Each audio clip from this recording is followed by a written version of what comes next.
উপদেষ্টা ডক্টর আফম খালিদ হোসেন শহীদ শরীফ ওসমানের জানাজার পূর্বে বক্তব্য রাখবেন এবং শহীদ শরীফ ওসমান হাদির জীবনী পাঠ করবেন।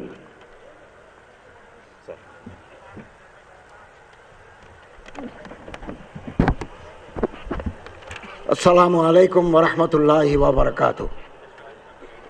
বিসমিল্লাহির রহমানির রহিম। কুল্লু মান আলাইহা ফান ওয়া ইয়াবকা ওয়াজহু রাব্বিকা যুল জালালি ওয়াল ইকরাম। কুল্লু নাফসিন যায়িকাতুল মাউত বাল আহইয়াউন ইনদা রাব্বিহিম ইরযাকুন।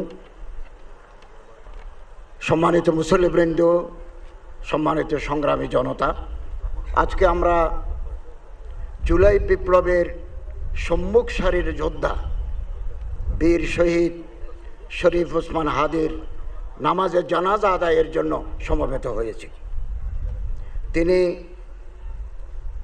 শাহাদত বরণ করেছেন। আমরা আল্লাহর কাছে দোয়া করি আল্লাহ তাকে যেন শাহাদতের মর্যাদা দান করেন এবং তার জীবনের ত্রুটি বিচ্ছুতিগুলো আল্লাহ তাআলা মার্জনা করেন। আল্লাহ তার কবরকে জান্নাতুল ফেরদাউসের টুকরা বানিয়ে দেন এবং তিনি যে স্বপ্ন দেখেছিলেন আধিপত্যবাদ বিরোধী একটা ইনসাফ ভিত্তিক সমাজ যে প্রতিষ্ঠা করার স্বপ্ন দেখেছিলেন তার পূর্ণতা দেওয়ার জন্য দেশবাসীকে আপনি তৌফিক দান করুন। সারা বাংলাদেশ আজ কাঁদছে। ধর্ম মন্ত্রণালয়ের নির্দেশনায়